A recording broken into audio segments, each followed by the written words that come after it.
আমি তো ভালোবাসি তোকে। পর্ব 57। মেঘ নিজের মুখ থেকে বন্যার হাত সরিয়ে লম্বা করে শ্বাস নিয়ে বলল, আমি যা চাই তাই পাই। তোকে আমার ভাবি হিসেবে চাইছি, ইনশাল্লাহ সেটাও পেয়ে যাব। বন্যা হুঙ্কার দিয়ে উঠল, তোর আজগুবি ইচ্ছে পূরণ হওয়ার নয়।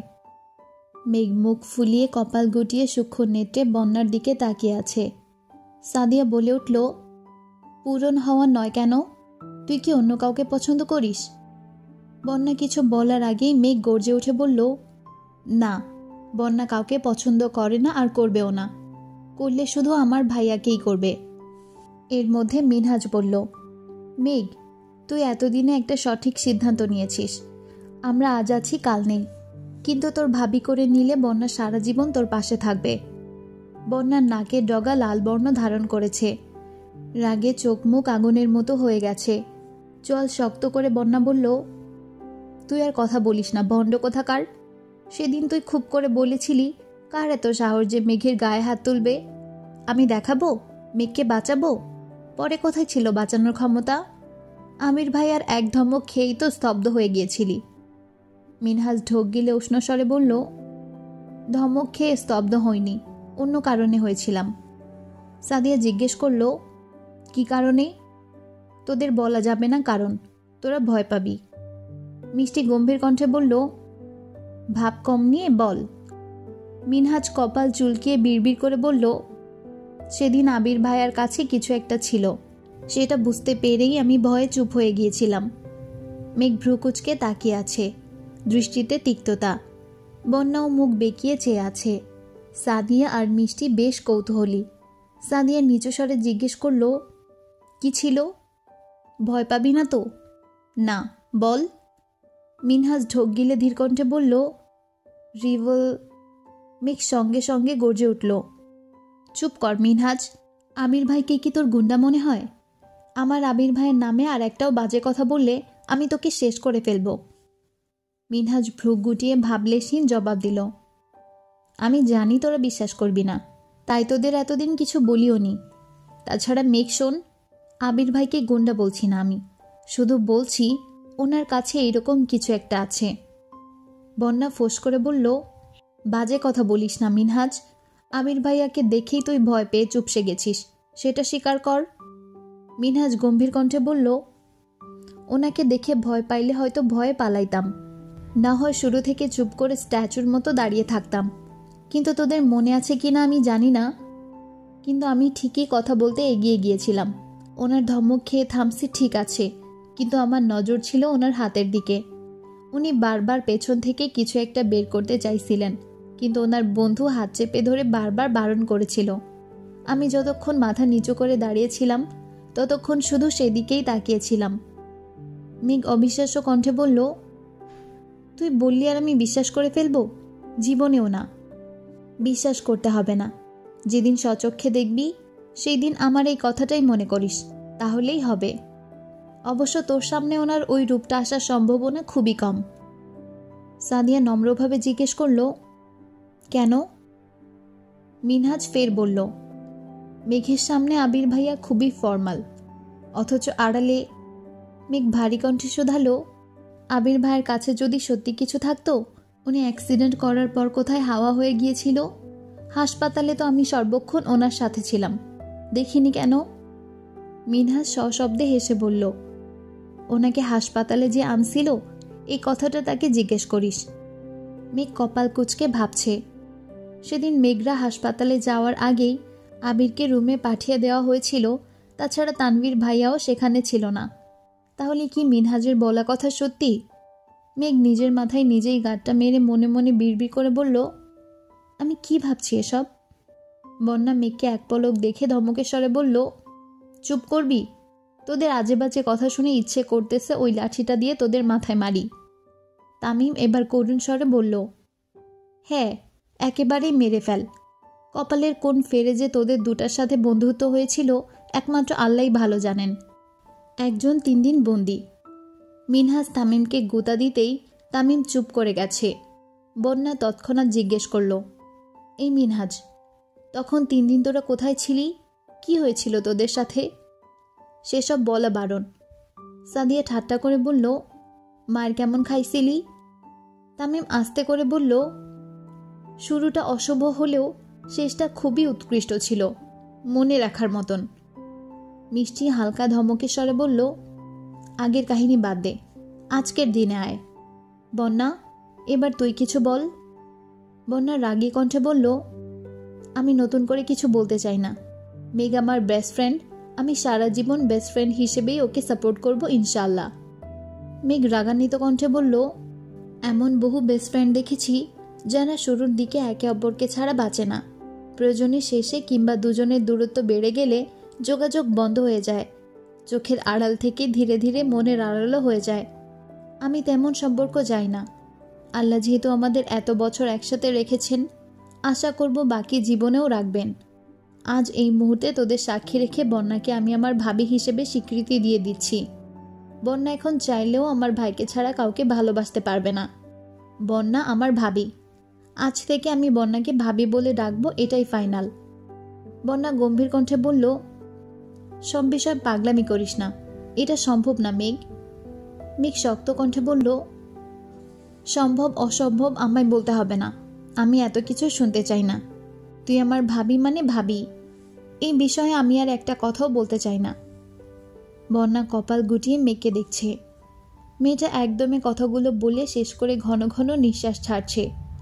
মেঘ ইদানিং শান্ত স্বরে কথা বলে, কাউকে মানাতে না পারলে তৎক্ষণাৎ আবিরের মতো শক্ত আর সাবলীল ভঙ্গিতে নিজের ইচ্ছেকে অন্যের উপর চাপিয়ে দেয়।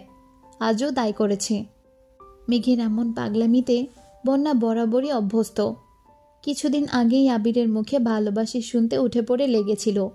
সেই ঝামেলা মিটল কিনা আবারও আরেক পাগলামিতে মেতেছে। মেঘকে যে যা বলে, যদি ওর সেটাতে ঠিক মনে হয় তাহলে সেটা নিয়েই হইচই শুরু করে। এতদিন যা কিছু নিয়েই হই হুল্লোড় করুক না কেন, আজ মেঘের পাগলামির মূল কেন্দ্রবিন্দু হলো বন্যা। তানভীরের প্রতি বন্যার কোনো কালেই তেমন আগ্রহ ছিল না। মেঘকে করা শাসন দেখেই বন্যা ভীত হয়ে থাকত। তানভীর বাসায় থাকলে কখনো মেঘদের বাসায় যেত না, কথা বলা তো দূরের বিষয়। বছরখানেক যাবৎ ফোনে মাঝে মাঝেই কথা হয় তানভীর আর বন্যার, তবে সেখানেও থাকে বিশাল এক সীমাবদ্ধতা। প্রয়োজনের বাহিরে তানভীর দু একটা কথা জিজ্ঞেস করলেও বুক কাঁপে বন্যার। বন্যা বরাবরই স্পষ্টভাষী একটা মেয়ে, কোনো কিছু ভালো না লাগলে মুখের উপর না বলতে দুবার ভাবে না। কিন্তু মেঘের সাথে সেভাবে কথা বলতে পারে না, কারণ মেঘ খুব অভিমানী। একবার মন খারাপ করে ফেললে এত সহজে ঠিক হয় না। আবিরের কথায় হয়তো মিনহাজদের সাথে কথা বলেছে ঠিকই, তবে পূর্বের মতো স্বাভাবিক বন্ধন আর কখনো হবে না। তবে মেঘের আজকের পাগলামি বন্যাও স্বাভাবিকভাবে নিতে পারছে না। বন্যা ভ্রু কুঁচকে তাকিয়ে আছে। মেঘকে কিভাবে থামাবে সেসব ভেবেই বুক কাঁপছে বন্যার। অসহনীয় ব্যথা অনুভব হচ্ছে বুকে। মিনহাজ হুট করে বলে ফেলল, আজ থেকে সবাই মেঘ আর বন্যা দুজনকেই ভাবি ডাকবি, বুঝলি? মেঘ, বন্যা, সাদিয়া সবাই একসঙ্গে শুধালো, কেন? মিনহাজ মুখে হাসি রেখে বলল, মেঘ আবির ভাইয়ার বউ, তার মানে আমাদের ভাবি, আর বন্যা তানভীর ভাইয়ার বউ। বন্যা ধমক দিয়ে বলল, মেঘকে ডাকতে ইচ্ছে হলে ডাক, আমায় কিছু ডাকতে আসবি না। তামিম লম্বা করে শ্বাস টেনে ফোঁস ছেড়ে বলল, থাক ভাই, আমরা কোনো রিস্ক নিতে চাই না। আজ থেকে মেঘও ভাবি, তুইও ভাবি। মেঘ গম্ভীর কণ্ঠে বলল, আবির ভাইয়ের সাথে আমার বিয়ে হয় কিনা সন্দেহ, ভাবি ডেকে আমার কোমল মনে আর আঘাত দিস না। মিনহাজ মুখে হাসি রেখে বলল, আমরা এত কিছু জেনে কি করব? বাঁচতে হলে ভাবি ডাকা ছাড়া উপায় নেই। আর ভাবি প্লিজ আমাদের মাফ করে দিয়েন। আর বন্যা ভাবি প্লিজ আপনি আমাদেরও মাফ করে দিয়েন। বন্যা রাগে ফুঁসতে ফুঁসতে বলল, আমাকে একদম ভাবি ডাকবি না। মেঘ পাগলামি করছে, সাথে তোরাও শুরু করেছিস। তামিম মৃদুস্বরে বলল, মেঘের ভাবি অথবা অন্য কারো বই হোস না কেন, ঘুরে ফিরে কিন্তু আমাদের ভাবিই হবি, তাই তোরা দুজনেই আমাদের ভাবি। মেঘ নিজের হাঁটুর ওপর হাত রেখে মেকিস্বরে বন্যাকে ডাকল, ভাবি, ওই ভাবি। বন্যা অগ্নিদৃষ্টিতে মেঘের দিকে তাকাতেই মেঘ আতকে কিছুটা পিছিয়ে ওষ্ঠ উল্টে বিড়বিড় করে বলল, দেখো ভাবি, তুমি আমার সাথে এমন ব্যবহার করতে পারো না, আমি কিন্তু ভাইয়াকে বিচার দিব। আমি না তোমার একমাত্র ননদিনী? একটু সুশ্রীর মতো তাকাও, মিষ্টি করে হাসো, তবেই না মনে শান্তি লাগবে। বন্যার মুখটা মলিন হয়ে গেছে। নাক মুখ দেখেই বোঝা যাচ্ছে ভেতরে ভেতরে রাগে ফুঁসছে। দাঁতে দাঁত চেপে ধরে মেঘের পাগলামিগুলো সহ্য করছিল, কিন্তু আর পারছে না। বন্যা রাগী স্বরে বলতে শুরু করলো, মেঘ, তোর এই পাগলামির কোনো ভিত্তি নেই। তুই আমার বেস্ট ফ্রেন্ড, তোর সাথে আমার ভালো সম্পর্ক আছে সেটা ভিন্ন কথা। সেখানে পরিবার টানা একদমই উচিত না। তোর ভাই যে রাগী, হঠাৎ প্রয়োজনে দু একটা কথা বললেই আমার 10 বার ভাবতে হয়। সেখানে ওনার প্রতি অন্য কিছু আমি কখনোই ভাবতে পারি না। আমি তোর পাগলামির মানে ঠিকই বুঝতে পেরেছি, কিন্তু তোর এই ইচ্ছে পূরণ করার সাধ্য আমার নেই। মেঘ প্রশ্ন করল, আমার ভাইকে অপছন্দ করার একমাত্র কারণ রাগটাই, নাকি অন্য কিছু? অন্য কিছু মানে? কিছু না। বন্যা ঢোক গিলে চুপচাপ বসে আছে। আরও 30 মিনিটের মতো চলল এই নীরব যুদ্ধ। মিনহাজ, তামিম, মিষ্টি, সাদিয়াও বন্যাকে বোঝানোর চেষ্টা করেছে, কিন্তু বন্যা নিজের জায়গায় অনড়। মেঘ কিছুক্ষণ জোর গলায় চেঁচাচেঁচি করেই হঠাৎই শান্ত হয়ে গেছে। প্রায় 15 মিনিট যাবৎ মেঘ নিশ্চুপ হয়ে বসে আছে। বন্যা বেশ কয়েকবার খেয়াল করেছে। মেঘের অভিমান বুঝেও বন্যা কিছু বলল না। মেঘ হঠাৎই ধীর স্বরে বলল, প্লিজ, তোরা এবার থাম। সরি বন্যা। বন্যার সাথে সাথে সবাই ভ্রু কুঁচকে মেঘের দিকে তাকালো। মেঘের চোখ মুখ ফ্যাকাশে হয়ে গেছে। বন্যা রাজি হয়নি বলে মেঘের মন এত তাড়াতাড়ি খারাপ হয়ে যাবে এমন মেয়ে মেঘ নয়। মেঘের গাম্ভীর্যতা দেখে বন্যার ভয় হচ্ছে। কোন কথা থেকে কোন মানে বের করে গাল ফুলিয়েছে এটা বোঝাই দুষ্কর। বন্যা এবার আদরে ভঙ্গিতে বলল, কি হয়েছে বেবি? মেঘ বন্যার দিকে এক পলক তাকালো, তবে দৃষ্টিতে বিন্দুমাত্র উত্তাপ নেই। বন্যা মলিন মুখ করে আবারও বলল, বেবি, তুমি কি রাগ করেছ? মেঘ জিভ দিয়ে ঠোঁট ভিজিয়ে অনুষ্ণ কণ্ঠে বলল, না, রাগ করিনি। মিনহাজ জিজ্ঞেস করল, তো কি হয়েছে ভাবি? মেঘ মিনহাজের দিকে তাকিয়ে মলিন হাসল। এভাবে বাহিরের কারো মুখে ভাবি শুনতে মেঘের বেশ ভালোই লাগছে। সহসা বন্যার দিকে এক নজর তাকিয়ে মিনমিনে স্বরে বলল, মানুষ নিরন্তর সুখেই নির্খোঁজে, কষ্ট আড়াল করে প্রতিনিয়ত স্বভাবসিদ্ধ হাসে। মেঘের বলা কাব্যিক কথার মানে কেউই বুঝল না। তামিম ধীর কণ্ঠে জানতে চাইল, কি হয়েছে মেঘ? মেঘ কণ্ঠ খাদে নামিয়ে বলল, সরি বন্যা, আমার ওইরকমভাবে জোর করা একদমই উচিত হয়নি। বন্যা তপ্তস্বরে বলল, কি হয়েছে তোর, প্লিজ বল। মেঘ ঢোক গিলে গলা খাকারি দিয়ে বলতে শুরু করলো, আমার পরিবার যেমন ছোট থেকেই আমার ব্যাপারে খুব সিরিয়াস, তেমনি আমিও আমার পরিবারের ব্যাপারে সিরিয়াস। প্রতিটা মানুষের মতো আমার মনেও পরিবারের প্রতি সফট কর্নার আছে, যা হয়তো সারা জীবন থাকবে। আমার পরিবারের অভ্যন্তরীণ সমস্যার কথা আমি এত সহজে কাউকে বলি না, এমনকি বন্যাকেও না। আমার মন খারাপের সময়টা নিজেকে গুটিয়ে রাখি, তবুও বন্ধুদের ফ্যামিলি প্রবলেম শেয়ার করি না। আবির ভাই ব্যতীত বাসার সবার সাথেই আমার খুব ভালো সম্পর্ক। এমনকি যেই তানভীর ভাইয়া আমায় ছোট থেকে কড়া শাসনে রেখে আমাকে বড় করেছে, তাকে আমি খুব ভালোবাসি। শেষ কথা বলতেই মেঘের চোখ বেয়ে 2 ফোঁটা পানি গাল বেয়ে গড়িয়ে পড়ল। সাদিয়া জিজ্ঞেস করল, তোর পরিবারে কি সমস্যা, কিছু হয়েছে? মেঘ চোখের পানি মুছে ভেজা কণ্ঠে আবারও বলতে শুরু করলো, একটা সময় পর্যন্ত ভাইয়ার প্রতি আমার ক্ষোভের অন্ত ছিল না। সব কিছু অসহ্য লাগত, কিন্তু হঠাৎ সব কিছু কেমন যেন বদলে গেছে। একদিন আমি স্কুল ফিরে দেখি ভাইয়া ড্রয়িং রুমের ফ্লোরে বসে 2 হাতে মাথা চেপে ধরে কাঁদছে। আম্মু আর বড় আম্মু ভাইয়াকে বোঝানোর চেষ্টা করছে, অন্যদিকে আব্বু আর বড় আব্বু যা তা বলে চিৎকার করছে। আমার ছোট্ট মস্তিষ্কে তখন কিছুই ঢুকছিল না। ভাইয়া তখন উচ্চ মাধ্যমিক পরীক্ষার্থী ছিল। কিছুদিন পর পরীক্ষা, অথচ ভাইয়ার অবস্থা নাজেহাল হয়ে পড়েছিল। আমি আম্মুকে অনেকবার জিজ্ঞেস করেও সঠিক তথ্য জানতে পারিনি। বড়রা আমার থেকে কিছু একটা লুকাতে প্রতিনিয়ত ব্যস্ত থাকত। আমিও কৌতূহলী হয়ে জানতে চেষ্টা করলাম।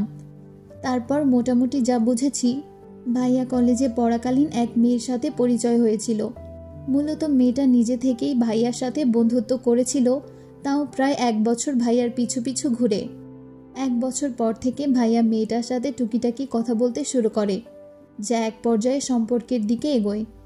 ভাইয়ার টেস্ট পরীক্ষার আগে মেয়েটা হঠাৎ করেই ভাইয়াকে প্রপোজ করে বসে। যেহেতু মেয়েটার সাথে ভাইয়ার ভালো সম্পর্ক ছিল, তাই ভাইয়াও রাজি হয়ে গিয়েছিল। পরীক্ষার ব্যস্ততায় প্রায় 1 মাস কেটে যায়। এরপর ভাইয়ার এক ফ্রেন্ড ভাইয়াকে মেয়েটার ব্যাপারে কিছু তথ্য দেয়। ভাইয়া প্রথমে একদমই বিশ্বাস করেনি, কিন্তু পরবর্তীতে খোঁজ নিয়ে জানতে পারে ভাইয়ার বন্ধুর বলা প্রতিটি কথাই সত্যি ছিল। তারপর থেকে ভাইয়ার অবস্থা খুব খারাপ হয়ে গিয়েছিল। একের পর এক অসুস্থতা লেগেই ছিল। প্রায় 6 মাস ভাইয়া দুনিয়ার কোনো খবর বলতে পারেনি। ইয়ার লস গেছে। তারপর ধীরে ধীরে কিছুটা সুস্থ হয়েছে। পড়াশোনায় ইরেগুলার হওয়ার পর থেকে আব্বুর সাথে ভাইয়ার সম্পর্কের বিশাল ফাটল ধরেছে। বড় আব্বু তেমন কথা বলতো না। শরীর সুস্থ হলেও ভাইয়ার মন তখনও অসুস্থই ছিল। তারপর থেকে আবির ভাই আর ভাইয়ার সম্পর্ক গভীর হতে শুরু করলো। ভাইয়ার সব আবদারের মাধ্যম হয়ে ওঠে আবির ভাই। ভাইয়ার মনের অবস্থা ঠিক রাখতে আবির ভাই ভাইয়াকে সব বিষয়ে সাপোর্ট করতে শুরু করে। ভাইয়া হুট করে সিদ্ধান্ত নেয় যে সে রাজনীতি করবে। আম্মুদেরও বলেছে, কিন্তু আম্মুরা কেউ রাজি না। আব্বুরা তো আরও রাজি না। শুনেছিলাম আবির ভাইও রাজি ছিল না, কিন্তু ভাইয়ার খুশির জন্য বাধ্য হয়ে ভাইয়াকে সাপোর্ট করেছে, আর এখন পর্যন্ত প্রতিনিয়ত করেই যাচ্ছে। এসব ঘটনা দেখতে দেখতে তানভীর ভাইয়ার প্রতি আমার চিন্তা ভাবনা বদলাতে শুরু করে, সেই সাথে আমির ভাইয়ের প্রতিও। আমার ভাইয়ের যখন মানসিক সাপোর্ট দরকার ছিল, তখন আবির ভাই সেই সাপোর্টটা দিয়েছিল। তাই আমিও ধীরে ধীরে আবির ভাইয়ের প্রতি মনের ভেতর পুষে রাখা আক্রোশ ভুলতে শুরু করি, কিন্তু কখনো আবির ভাইয়ের সাথে কথা বলার চেষ্টা করিনি। বন্যা ভ্রু কুচকে তাকিয়ে আছে। সাদিয়া প্রশ্ন করল, মেয়েটা কি করেছিল? আমি বিস্তারিত জানি না, তবে শুনেছি মেয়েটা তার গ্রামের স্কুলে পড়াশোনা করাকালীন স্থানীয় এক ছেলের সাথে সম্পর্কে জড়িয়েছিল, যা মোটামুটি 4-5 বছরের। তারপর এখানে এসে ভর্তি হয়। তখন ভাইয়াকে দেখেছে মোটামুটি পরিচিত, আর ছেলে এলাকার স্থানীয়। তাছাড়া তখন ভাইয়া দেখতে অনেক বেশি কিউট ছিল। সব মিলিয়ে ওই মেয়ে ভাইয়াকে পছন্দ করে ফেলে। আগের প্রেমিক এসব জানার পর তাদের মধ্যে কি ঝামেলা হয়। এরপর মেয়েটা জেদ করে ভাইয়ার সাথে সম্পর্কে জড়ায়। ওই ছেলেও কম ছিল না। যখন নিজে মেয়ের সাথে পারছিল না, তখন মেয়ের বাড়িতে জানিয়ে দেয়। মেয়েকে নিয়ে ঝামেলা শুরু হয়। সেই ঝামেলায় আমার ভাই ফেঁসে গিয়েছিল। কথা নাই বার্তা নাই। মেয়ের বাবা একদিন আমাদের বাসায় এসে যা তা বলেছে, যা আব্বু আর বড় আব্বু সহ্য করতে পারিনি। সেই থেকে আমাদের বাসার মূল ঝামেলা শুরু হয়েছিল। মিষ্টি চাপা স্বরে বলল, তোর ভাই এখন ঠিক আছে তো? মেঘ মৃদু হেসে বলল, এখন ভাইয়া একদম ঠিক আছে। জানি না ভাইয়ার মনের কি অবস্থা। কখনো এই বিষয়ে বিস্তারিত জানতে চাইনি আমি। ভাইয়া সুস্থ হওয়ার পর থেকে আম্মুরা বা আমাদের সাথে কখনো খারাপ ব্যবহার করেনি। সেই ঘটনার পর থেকে ভাইয়ার মুখে কোনো মেয়ের কথা ভুলেও শুনিনি। কখনো কারোর সাথে তেমন কথা বলতেও দেখিনি। মেঘ একটু থেমে আবারও বলল, সরি বন্যা, তোর সাথে খুব ভালো সম্পর্কের জন্য আমি তোকে ভাবি হিসেবেই চেয়েছি, আর কিছুই না। আমি চাই না আমার পাগলামির জন্য তুই আমার ভাইকে ভুল বুঝিস। ভাইয়া যেহেতু আমার, আর তুইও আমার বেস্ট ফ্রেন্ড, তাই আমি কাউকে কষ্ট দিতে পারবো না। আমি চাই আমার ভাইয়ের জীবনে এমন কেউ আসুক যে আমার ভাইয়ের অতীত জেনে তাকে ভালোবাসবে, মিথ্যা মায়ায় নয়, বরং সত্যিকারের ভালোবাসার বন্ধনে জড়াবে, যেখানে কোনো মিথ্যের দেওয়াল থাকবে না, নিজেকে বিশ্বস্ত প্রমাণ করার চেষ্টা থাকবে না।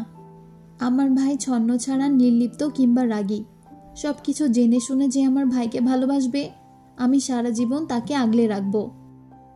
হঠাৎ পেছন থেকে তানভীর ডাকলো, বুনু, বাসায় যাবি না? মেঘ চোখ মুছে ঘাড় ঘুরিয়ে স্বাভাবিক কণ্ঠে বলল, আসছি। মেঘ বসা থেকে উঠতে উঠতে শীতল কণ্ঠে বলল, সরি বন্যা, প্লিজ কিছু মনে করিস না। বন্যা কিছু বলার আগেই মেঘ চলে গেছে। বন্যা তাকাতেই তানভীরের চোখে চোখ পড়ল। তানভীর বন্যাকে উদ্দেশ্য করে বলল, সন্ধ্যা হয়ে যাচ্ছে, বাসায় যাও। বন্যা সঙ্গে সঙ্গে চোখ নামিয়ে নিয়েছে। মিনহাজ বলে উঠল, আপনারা যান, আমি এখনই রিক্সা ঠিক করে দিচ্ছি। তানভীর এক পলক ওদের দেখল। মেঘ ততক্ষণে তানভীরের কাছাকাছি চলে আসছে। মেঘের চোখ এখনো ছলছল করছে। পশ্চিমা আকাশে হেলে পড়া সূর্যের রক্তিম আলোতে মেঘের অশ্রুসিক্ত চোখ চিকচিক করছে। তানভীর তপ্তস্বরে জিজ্ঞেস করল, কাঁদছিস কেন? মেঘ অবিলম্বে চোখ মুছে ভেজা কণ্ঠে বলল, চলো যাই। তানভীর আবারও প্রশ্ন করল, এতক্ষণ যাবৎ এখানেই বসে আছিস, খাসনি কিছু? মেঘের তড়িৎ জবাব, না। মেঘের হঠাৎ মাথায় আসছে আবির ভাই নতুন গাড়ি কিনেছে। মিনহাজরা যেহেতু তাকে আবির ভাইয়ের বউ ভাবে, তাই ভাবি হিসেবে মেঘের ওদেরকে ট্রিট দেওয়া উচিত। মেঘ থমকে দাঁড়িয়ে উত্তেজিত কণ্ঠে বলল, আমি আগামীকাল তোদের ট্রিট দিব, চলে আসিস। তারপর তানভীরের সাথে চলে গেছে। মেঘের মুখে হাসি আছে, তবে চোখের পাপড়িগুলো এখনও ভেজা। আমি ড্রাইভিং সিটে বসেছিল। মেঘের শুকনো মুখ আর ভেজা চোখ দেখেই কপাল গোটালো। তানভীরের দিকে তাকিয়ে ইশারায় জানতে চাইল, কিন্তু তানভীরও জানে না। আমি শীতল কণ্ঠে প্রশ্ন করল, কেউ কিছু বলেছে? মেঘ ফিক করে হেসে উল্টো প্রশ্ন করল, আমাকে কেউ কিছু বলার সাহস আছে? আবির আর তানভীর দুজনেই নিঃশব্দে হেসে গাড়ি স্টার্ট দিল। টুকটাক খাওয়া দাওয়া করে বাসার মানুষদের জন্য খাবার নিয়ে বাসায় ফিরতে ফিরতে সন্ধ্যা হয়ে গেছে। আলী আহমদ খান আর মোজাম্মেল খান নামাজের জন্য কেবলই বাসা থেকে বের হচ্ছিলেন। নতুন গাড়ি থেকে আবিরদের নামতে দেখে ওখানেই থমকে দাঁড়ালেন। মেঘ, আবির, তানভীর তিনজনই গাড়ি থেকে নেমেছে। মোজাম্মেল খান মেঘকে প্রশ্ন করলেন, কোথায় গিয়েছিলে তুমি? বন্ধুদের সাথে দেখা করতে, তারপর ভাইয়ারা নিয়ে আসছে। আলী আহমদ খান আবিরকে উদ্দেশ্য করে জিজ্ঞেস করলেন, গাড়ি কি তুমি কিনেছ নাকি অন্য কারোর? আমি কিনেছি। মোজাম্মেল খান গম্ভীর কণ্ঠে বললেন, বাড়িতে 3টা গাড়ি থাকা সত্ত্বেও অ্যাকাউন্ট থেকে টাকা তুলে নিজস্ব গাড়ি কেনার কোনো মানে নেই। আবির মাথা নিচু করে দাঁতের দাঁত চেপে ধরে নিজের রাগ সংযত করার চেষ্টা করল। ছোট করে শ্বাস ছেড়ে মাথা তুলে নিরেট কণ্ঠে বলল, চেক করে দেখবেন, অ্যাকাউন্ট থেকে যে টাকাটা তুলেছিলাম সেটা রেখে দিয়েছি, আর আমি আমার টাকা দিয়ে গাড়িটা কিনেছি। আলী আহমদ খান গম্ভীর কণ্ঠে বললেন, আবির, তোমাকে অ্যাকাউন্টে টাকা রাখতে একবারও বলা হয়নি। তোমার অ্যাকাউন্ট, তুমি যখন খুশি টাকা তুলবে। আমি শুধু জানতে চেয়েছিলাম। আবির মৃদু হেসে বলল, সেদিন কারণ জানতে চেয়েছেন, আজ বলেছিলেন আপনাদের জমানো টাকা দিয়ে গাড়ি কিনেছি। 2 দিন পর আমি অন্য কিছু করলে দেখা যাবে সেখানেও আপনাদের জমানো টাকার কথাটাই উঠবে। তার থেকে ভালো আপনাদের টাকা জমা রেখে দিলাম। আলী আহমদ খান ভারী কণ্ঠে শোধালেন, নিজের যোগ্যতা প্রমাণ করছো? আবির মলিন হেসে বলল, হয়তো। মোজাম্মেল খান কিছু বলতে চেয়েও থেমে গেলেন। পাশ কাটিয়ে নামাজের জন্য চলে গেছেন। আবির, তানভীর নিজেদের রুমে চলে গেছে। মেঘ আম্মু, বড় আম্মু, কাকিয়া, মিম আদিকে ডেকে এনে আবিরের গাড়ি দেখাচ্ছে। বিকেল বেলা গাড়িটা দেখে মেঘের সত্যি খুব রাগ হয়েছিল, তবে এখন আর সেই রাগটা নেই। ঈদের দিনের মতো এত সুন্দর একটা দিনেও যেখানে আব্বু বা বড় আব্বু টাকার হিসেব চাইতে পারে, সেখানে আবির ভাইয়ের গাড়ি কিনে নিজের অবস্থান প্রমাণ করাটা দোষের কিছু না। অমনি আবিরের কণ্ঠস্বর মেঘের কানে বাজছে। আবিরের গায়ের গন্ধ অনুভব করে আচমকা চোখ মেলল মেঘ। মস্তিষ্কে সর্বক্ষণ এক আবির ভাই তোলপাড় চালাচ্ছে। শয়নে স্বপনে শুধু আবির ভাইয়ের সত্তাকে উপলব্ধি করে। তোর জন্য একটা সারপ্রাইজ আছে। মেঘ স্বাভাবিক কণ্ঠে জিজ্ঞেস করল, কি? আগে ক্লাস শেষ করি, পরে বলবো। আচ্ছা। বন্যা আর মেঘ ক্লাসে ঢুকতেই পেছন দিক থেকে মিনহাজ আর তামিমরা চেঁচিয়ে উঠল, হাই ভাবিরা। আশেপাশের কয়েকজন জিজ্ঞেস করল, ভাবিরা আবার কে?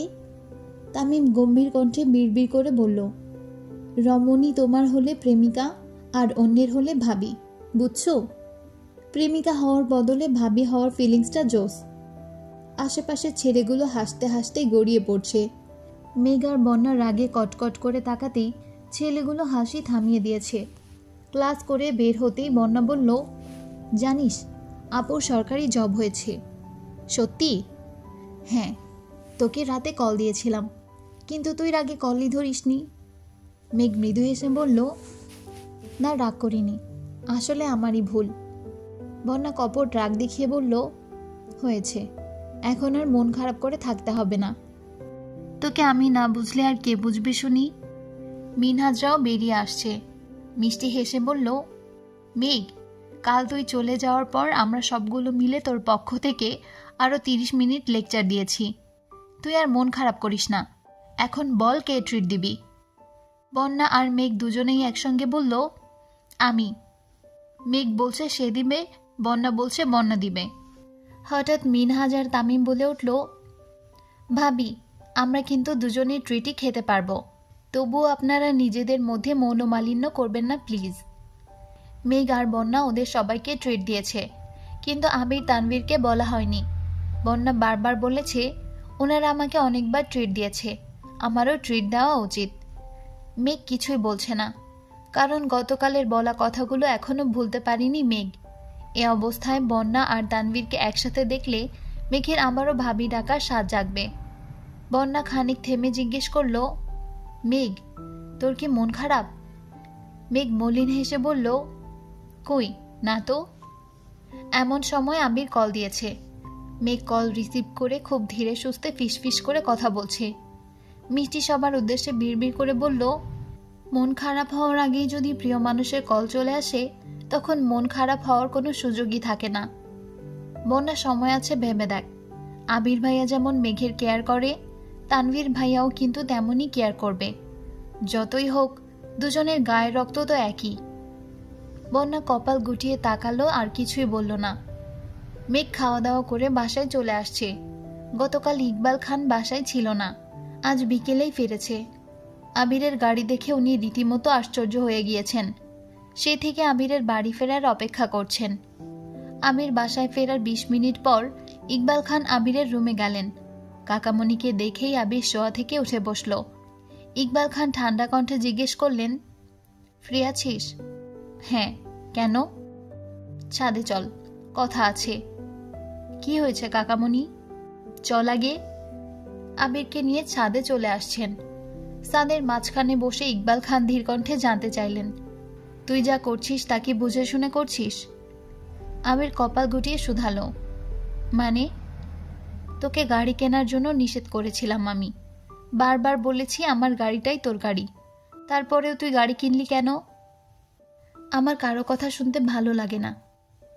তুই যে ধ্বংসলীলায় মেতেছিস এর ফলাফল খুব ভয়ানক হবে। আবির নিশ্চুপ, মাথা নিচু করে বসে আছে। ইকবাল খান ধীর কণ্ঠে প্রশ্ন করলেন, তুই কি জেনে বুঝে মেয়েকে ভালোবেসেছিস? ইকবাল খানের দিকে আশ্চর্য নয়নে তাকিয়ে আছে আবির। কাকামণি মেঘের কথা কিভাবে জানতে পারল? আবির আনমনে বলল, যখন ভালোবেসেছি তখন বাসার সিচুয়েশন জানা বা বোঝার বয়স আমার ছিল না।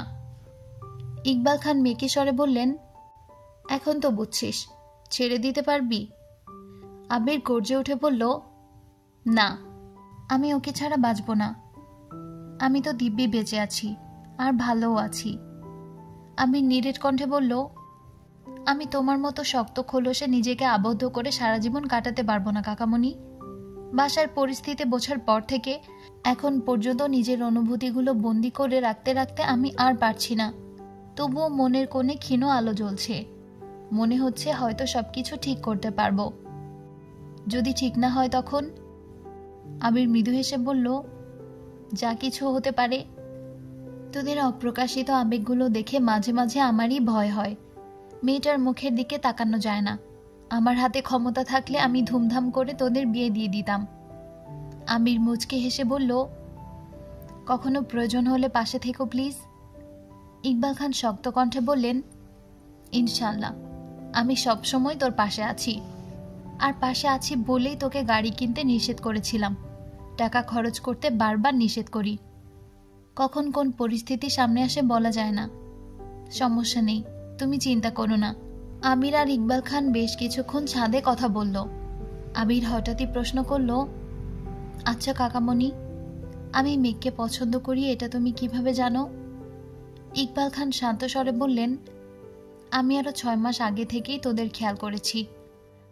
প্রথম এতটা বুঝতে না পারলেও ধীরে ধীরে বুঝতে পেরেছি। শোন, বাসায় একটু সাবধানে থাকিস। আচ্ছা। আমি নিজের রুমে চলে গেছে। দেখতে দেখতে আরো 15 দিন কেটে গেছে। এর মধ্যে বন্যা একদিন মিম, মেঘ, আদি, তানভীর, আবির সবাইকে ট্রিট দিয়েছে। আজ ভোরবেলা ঘুম থেকে উঠে না খেয়েই তানভীর বেরিয়ে পড়েছে। আবিরও তাড়াহুড়ো করে নাস্তা করে বেরিয়েছে। আবির আজ আব্বুর অফিসে যায়নি, সরাসরি নিজের অফিসে চলে আসছে। দুপুরের দিকে আবির ল্যাপটপে কাজ শেষ করে চেয়ারে হেলান দিয়ে সবেমাত্র চোখ বন্ধ করেছে। এমন সময় কাকিয়ার নাম্বার থেকে কল আসছে। আবির কপাল গুটিয়ে তাকালো। সচরাচর কাকে আবিরকে কল দেয় না বললেই চলে। আবির কল রিসিভ করে ধীর কণ্ঠে বলল, হ্যাঁ কাকিয়া বলো। ভাইয়া আমি মিম।